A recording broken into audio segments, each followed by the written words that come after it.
달서구의회 의원들이 불법 녹취 의혹에다 성추행 의혹까지 서로 폭로전을 벌이고 있어 주민들의 눈총을 사고 있습니다. 새누리당 당 최고 지도부가 오늘 대구와 김천에서 잇따라 최고위원회를 열고 지역 현안 수렴에 나섰습니다. 중소기업 자체연구소를 학교 안으로 끌어들여 교수들이 자문을 해주는 새로운 형태의 산학협력 공동체가 등장했습니다.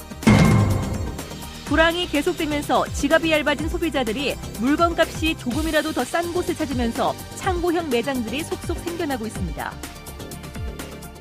네, 시청자 여러분 안녕하십니까? 대구 경북 소식 전해드립니다. 요즘 대구 달서구 의회가 의원들 간의 낯뜨거운 폭로전으로 볼썽사나운 모습을 보이고 있습니다. 불법 녹취 의혹에 이어서 성추행 의혹까지 제기되며 진흙탕 싸움을 벌이고 있습니다. 구민들은 과연 누굴 위한 기초의회인지 묻고 있습니다. 양관희 기자가 취재했습니다. 대구 달서구의회 서모 의원은 최근 자신이 다른 의원과 전화통화한 내용을 김모 의장이 불법 녹취했다고 폭로했습니다. 이에 대해 김 의장은 의회 발언에서 녹취 사실을 말하긴 했지만 제3자가 녹취한 걸 얘기했을 뿐이라며 곧바로 반박 보도자료를 냈습니다. 그 부분을 저한테 녹취한 분이 들려줬는 부분이고 저하고 녹취하고는 아무 무관한 그런 상황입니다. 상당한 얘기들이 우리 공무원 사이에서 많이 알고 있고. 두 의원의 공방은 성추행 의혹으로 이어졌습니다. 김 의장은 보도자료를 내고는 서 의원이 지난해 의회 여직원을 성추행했다고 밝혔습니다. 서모 의원은 완전 날조라며 법적 대응하겠다고 반박했습니다. 불법 녹취에 대해서 회색시키기 위해서 이렇게 하는지는 모르겠지만은 바로 고발 조치할 겁니다. 피해자로 지목된 여직원에게 확인 없이 누군가에게 들은 얘기를 폭로했고 애꿎은 여직원만 신분이 노출돼 해당 직원은 어제 오늘 이틀간 연가를 낸 상태입니다. 지난 2010년 나란히 재선에 성공한 두 의원은 보건소 신축을 두고 대립하다 관계가 틀어졌고 이후 의회 운영에서 사사건건 부딪힌 것으로 알려졌습니다. 개인끼리의 감정 싸움이 볼썽사나운 폭로전을 거쳐 형사사건으로 번진 상황. 계속 넓혀가지고 막 달서구에 녹취하는 것도 아니고 지금 개인 싸움에 의회 전체를 지금 이름을 몰고 넘어지는 거는 진짜 문제가 있는 거죠. 달서구청은 감사실에서 자체적으로 사실 여부를 파악하기 위해 1차로 해당 직원들을 조사했지만 부적절한 신체 접촉은 없었던 것으로 확인했다고 밝혔습니다. MBC 뉴스 양관입니다. 네, 앞서도 관련 보도가 있었습니다만 돌잔치 등 초대장을 가장한 문자 사기 피해 조심하셔야겠습니다. 더 진화된 법원과 우체국 같은 공공기관을 위장한 등기 문자 사기도 등장했습니다. 음지원 기자가 취재했습니다. 안동에 사는 20대 여성은 어젯밤 이상한 문자 한 통을 받았습니다. 법원인데 부재 중이라 등기를 전달하지 못했다며 문자 하단의 인터넷 사이트로 바로 조회해 볼 것을 권합니다. 링크를 클릭하자 곧장 불명의 프로그램이 다운됐고 불안한 마음에 다음날 경찰서를 찾았습니다. 문자 사기, 스미싱이었습니다. 최근 지인의 번호로 돌잔치나 결혼식 초대장을 가장한 문자 사기가 기승을 부리고 있지만 법원과 같은 공공기관을 가장한 사기는 처음입니다. 두 유형 모두 문자를 받은 사람들이 스미싱으로 의심할 여지가 적다는 점을 악용했습니다. 수법도 같습니다. 문자에 포함된 사이트를 누르면 악성 코드가 설치되면서 소액 결제와 인터넷 결제 정보 등이 빠져나가고 동시에 휴대전화에 저장된 연락처로 같은 문자가 대량 발송됩니다. 즉 피해자가 유포자 역할을 하게 되는 겁니다. 이거 제가 보낸 게 아니거든요. 제 번호를 갖다 도용해서 쓰는 거니까 이 사람이 어떤 분한테 어떻게 보냈는지 저도 모르는 거고요. 경찰은 어제부터 스미싱 피해가 급증하자 오늘 스미싱 사기주의보를 발령했습니다. 출처가 불명확한 홍보성 문자, 그런 거는 웹사이트 링크 접속을 자제해야 됩니다. 통신사에 전화해서 소액 결제 서비스 자체를 차단 요청을 해야 됩니다. 스미싱 문자 사기 수법이 나날이 세분화되고 진화하는 가운데 소비자들의 피해는 더 커지고 있습니다. MBC 뉴스 엄지원입니다. 새누리당 최고 지도부가 오늘 대구와 경북에서 최고위원회의를 잇따라 열고 지역 의견 수렴에 나섰습니다. 많은 요구가 쏟아졌고 적극적인 지원 약속이 제시되는데요. 열악한 지역의 바람이 얼마나 정책에 반영될 것인지 앞으로 결과가 주목됩니다. 보도 이상원 기자입니다. 대구 혁신도시 김천혁신도시에서 잇따라 열린 새누리당 현장 최고위원회에서 대구시와 경상북도는 대선 공약 사업을 조기에 이행해 줄 것을 적극 건의했습니다. 가장 강조된 것은 역시 남북 간 신공항 건설이었습니다. 이거 더 이상 지체하지 말고 조기에 실시해 달라는 거고, 그다음에 그 장소는 반드시 5개 시도가 공인 접근성이 좋고 공동 활용할 수 있는 지역으로 해다고. 어떻게든 이번에는 남북권 신공항은 꼭 추진을 해야 됩니다. 부산하고 우리하고 싸우면 문제가 아니고 남북권 신공항 꼭 해야 된다 하는 것을 최고위원님들 대표님께서도 꼭 기억을 해주시고 추진해 주시기 바라고. 예산 삭감이 우려되는 상황에서 지방 공약 이행을 위한 실질적인 재원 마련 대책을 세워줄 것, 지역 균형 발전을 우선적으로 고려해 줄 것 등 그동안 쌓였던 불만과 쓴소리가 본물처럼 쏟아졌습니다. 지역 지방 공약에 대해서 재원 마련에 대해서 전혀 기재부고 뭐고 대책이 없는 사람들이니까 누가 봐도 객관적으로 보는 사람은 저 사람들 말만 떠들어 놓고 내년 지방선거 끝나고 나면 이 지방 공약은 전부 다 그냥 쓰레기통에 들어가는 거 아니냐. 이런 전국토의 소수사업 평가단을 만들어서 지역별로 균형을 한번 잡아볼 필요가 있다. 도로 관계를 한번 전반적으로 대표는 검토를 해줄 필요가 있다는 생각입니다. 황우여 새누리당 대표는 지역대 문제들을 모두 적극적으로 수용해 당 차원에서 최대한 지원하겠다고 밝혔습니다. 이번 대선 공약을, 특히 지역 공약을 잘 챙겨야 되겠다. 지역 공약도 국민 공약이다. 이 시도당 그리고 시도지사와 함께 하나하나를 지금 챙기고 있는 중이니까 그 점에 대해서도 잘 좀 함께 살펴주셨으면 합니다. 보여주기식 일회성 정치쇼에 그치고 말 것인지 아니면 현장의 목소리가 실제로 정책에 반영될 것인지 오늘 최고위원 회의 이후 여당의 행보에 관심이 모아질 것으로 보입니다. MBC 뉴스 이상훈입니다. 대구 지역 야당과 시민사회단체로 구성된 대구 시국회의는 오늘 새누리당 최고위원회의가 열린 대구 경북 첨단의료복합단지 앞에서 기자회견을 열고 새누리당이 국정원 사태 국정조사를 조직적으로 방해했다고 규탄했습니다. 이들은 새누리당이 국정원을 비호하고 지역 감정을 조장하는 은행 등으로 국정조사를 방해했다면서 국정원 사태 진실 규명을 위한 특검 도입에 적극 협력하라고 주장했습니다. 불황이 계속되면서 지갑이 얇아진 소비자들이 값이 조금이라도 더 싼 곳을 찾고 있습니다. 이런 소비 심리를 겨냥해 창고형 매장들이 늘어나고 있습니다. 권윤수 기자가 취재했습니다. 대구시 수성구에 문을 연 창고형 전자제품 판매장. 개장 기념 파격가 물건을 사기 위해 손님들이 길게 줄지어 있습니다. 이 매장은 제품을 대량 구매하고 인테리어 비용과 설치비 등을 아끼는 방법으로 전자제품의 가격 거품을 없앴습니다. 타 매장 같은 경우는 설치비까지 받는 경우가 굉장히 많습니다. 저희는 설치비, 물류 비용을 다 제거를 해서 굉장히 좀 저렴하게 해드릴 수 있는 원인인 것 같습니다. 경기 침체로 지갑이 얇아진 소비자들은 물건을 싸게 살 수 있다면 다소 수고스러움 정도는 감수하겠다는 입장입니다. 경기가 안 좋으니까 이제 가격 부담이 많은 거는 좀 손이 안 가고 조금 저렴한 거는 좀 흥미가 가죠.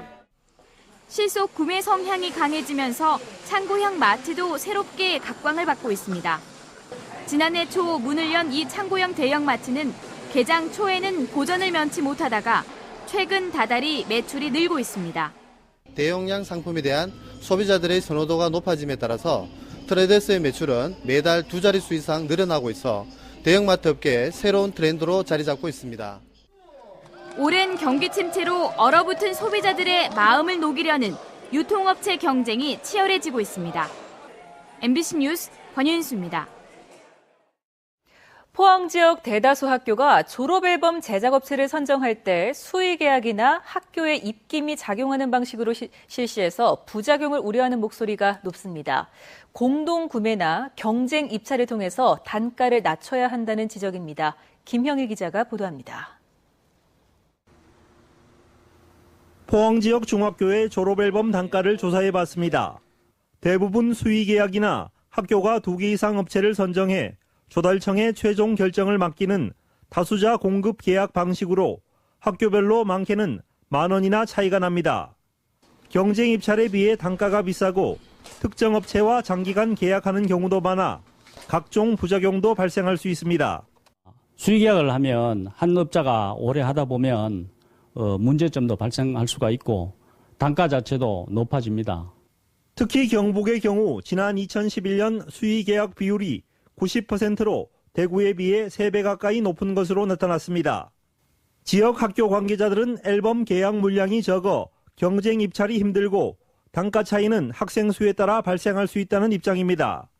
하지만 학부모들은 교복처럼 앨범도 공동구매나 공개 경쟁 입찰을 통해 가격을 낮춰야 한다고 지적합니다. 포항에도 다른 타 시도에처럼 공개 입찰 제도를 도입하여 우리 학부모들에 대한 경제적 부담을 해소하고 좀 더 좋은 질 좋은 앨범을 만들어서 지난 2010년 대구에서는 앨범 업체 선정을 두고 금품 수수로 말썽을 빚은 적도 있어 공정한 경쟁과 투명한 계약을 바라는 요구가 갈수록 커지고 있습니다. MBC 뉴스 김형일입니다. 정부가 오늘 발표한 부동산 대책이 지역 전월세 상황에는 오히려 악영향을 줄 것이라는 우려가 나오고 있습니다. 부동산 전문가들은 현재 지역의 전월세 시장의 문제는 시장의 불투명성과 월세 전환으로 생긴 수급 불균형 때문이라며 아파트 매매 시장 활성화를 주 골자로 하는 오늘 정부의 대책은 지역의 전월세 상황을 더 어렵게 할 수 있다고 지적했습니다. 부동산 124에 따르면 지난 2년간 대구 지역의 전세 가격 상승률은 올 초 상승세가 둔화되면서 안정세를 찾았지만 최근 정부의 부동산 대책이 연이어 나오면서 다시 상승세를 보이는 것으로 나타났습니다. 중소기업들이 가장 어려워하는 문제 가운데 하나가 R&D, 즉 연구 분야일 텐데요. 이런 어려움을 겪는 중소기업을 대학 교수가 1:1 멘토링 형태로 지원해주는 산학융합연구센터가 국내에서 처음으로 대구대학교에 문을 열었습니다. 금교신 기자가 취재했습니다. 빗물 정화기를 생산하는 경산의 한 중소기업은 자체 연구소를 운영하지만 많은 어려움을 겪었습니다. 각종 데이터 분석과 실험 자재 운영 등 전문적인 인프라가 부족했기 때문입니다. 그러나 대학 교수가 1:1로 각종 연구를 지원해주는 대구대학교 산학융합연구마을에 입천하면서 가시적 성과가 날 것이란 기대에 부풀어 있습니다. 항상 24시간, 교수님이 귀찮겠지만 항상 옆에서 이제 같이 대화하고 좀 빠른 진도, 그러니까 연구 성과를 내기 위해서 그렇게 이제 정말 어떻게 하는지를 매번 이렇게 실험실을 같이 보면서 이렇게 연구할 수 있게 돼가지고 그 연구의 어떤 그 완성도나 아니면 이거 실용화로 가는데 크게 도움이 될 것 같습니다. 이 업체처럼 대구대 연구마을에 입주한 지역 중소기업 부설연구소는 바이오, 환경, 한방, 스마트 기기 관련 등 모두 20개에 이릅니다. 중소기업청이 대학에 중소기업의 연구 기능을 모아 사업화를 촉진하기 위해 만든 연구마을은 전국 5개 대학에 지정됐고 대구대학교에서 처음으로 선보인 것입니다. 형식적이 아닌 실질적인 지도와 함께 협력이 이루어질 수 있도록 또 거기에 자금 지원까지 함께하는 이런 진정한 융합적인 산학협력 프로그램이라고 말할 수 있습니다. 중소기업청은 앞으로 2년간 연구비 40억 원을 지원하고 대구대학교는 교수진과 연구 인력 그리고 각종 장비를 제공하고 기업체 교육과 제품 홍보 등 다각적인 지원도 할 예정입니다. 연구마을이 중소기업의 체질을 강화하고 지역 경제를 한 단계 끌어올릴 견인차 역할을 할 것으로 기대되고 있습니다. MBC 뉴스 금교신입니다. 대구지방환경청이 칠곡보 인근 낙동강물을 지난 19일과 26일 2차례 검사한 결과 클로로필 A 농도와 남조류 세포수가 연속해서 기준을 초과함에 따라 조류 경보제 첫 단계인 출현 알림을 발령했습니다. 또 강정고령보에서도 남조류 세포수가 밀리리터당 2만 개체를 넘어 다시 수질 예보제가 발령되었습니다. 이에 따라 낙동강 구간 6개 보 가운데 5개 보에 녹조로 인한 조류 경보제나 수질 예보제 첫 단계가 발령됐습니다. 지난 26일 대구의 한 종합병원에서 뇌수막염 증상으로 치료를 받던 초등학생이 숨진 것과 관련해 경찰이 수사에 나섰습니다. 대구 중부경찰서는 숨진 9살 박모군의 유족들이 의료사고를 주장하며 수사 의뢰를 해옴에 따라 부검을 의뢰하는 등 수사를 진행하고 있다고 밝혔습니다. 경찰은 부검 결과와 진료 기록을 검토해 의료진에 대한 조사도 벌일 방침입니다. 대구대 교수회는 다음 달 3일까지 후보 등록을 받은 뒤 12일부터 투표를 통해 11대 총장을 뽑겠다고 공고했습니다. 교수와 교직원의 투표권 비율 조정은 선거 전에 특별위원회를 통해 정하기로 했는데 재선에 나서는 현 홍덕률 총장 외에 2명의 후보가 경쟁을 벌일 것으로 예상되고 있습니다. 재단 정상화 이후에도 이사회 파행 등으로 어려움을 겪고 있기 때문에 이번 선거 결과에 관심이 쏠리고 있습니다. 안전성 논란을 빚고 있는 한울원전 유리화 설비에 대해서 원자력안전위원회 이은철 위원장은 최근 한울원전 민간환경감시위원들과의 간담회에서 설비의 기술적 안전성에 대해 올해 안에 전수조사를 하겠다고 밝혔습니다. 중저준위 방사성 폐기물을 처리하는 유리화 설비는 지난 2009년 한울원전에 설치됐는데 그동안 환경단체와 울진 주민들은 기술적인 안정성이 확보되지 않았다며 가동 중단을 촉구했습니다.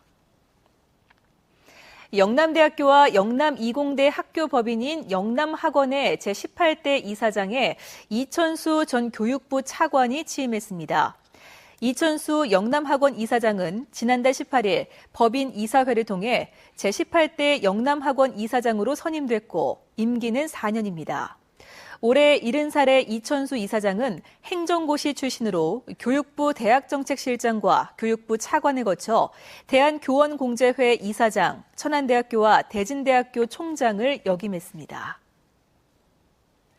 한국은행 대구경북본부가 발표한 7, 8월 지역 경기에 따르면 생산은 서비스업 생산이 조금 늘었을 뿐 제조업 생산이 부진하고 수요 측면에서도 건설 투자만 늘어났고 설비 투자는 보합세를 보였습니다.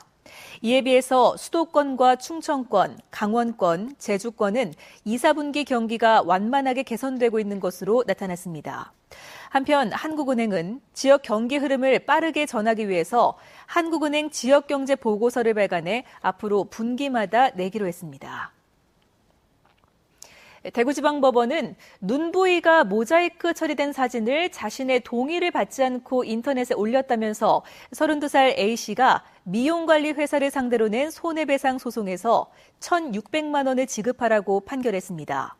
재판부는 비록 눈 부위를 모자이크했더라도 나머지 얼굴 부위 등 신체만으로 인물이 쉽게 특정될 수 있는 만큼 원고의 동의 없이 회사 공식 홈페이지 등에 사진을 게재한 피고인들의 행위는 초상권 침해에 해당돼 배상 책임이 있다고 밝혔습니다.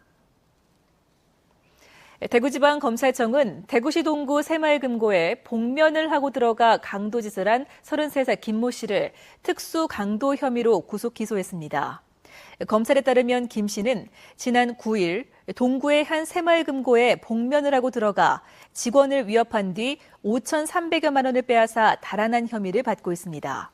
검찰은 김 씨가 2개 주류 회사에서 직원을 위장해 지입 차량 기사로 일해온 것으로 드러났다며 관할 세무서에 주류 회사의 면허 조건 위반 사실과 행정 조치를 통보했습니다.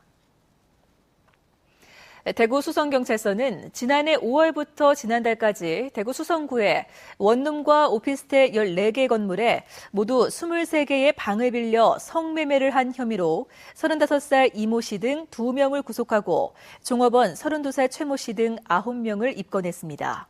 경찰 조사 결과 이들은 10여 명의 성매매 여성을 고용해서 5억여 원의 부당이득을 챙긴 것으로 드러났습니다. 대구 경북 소식 전해드렸습니다.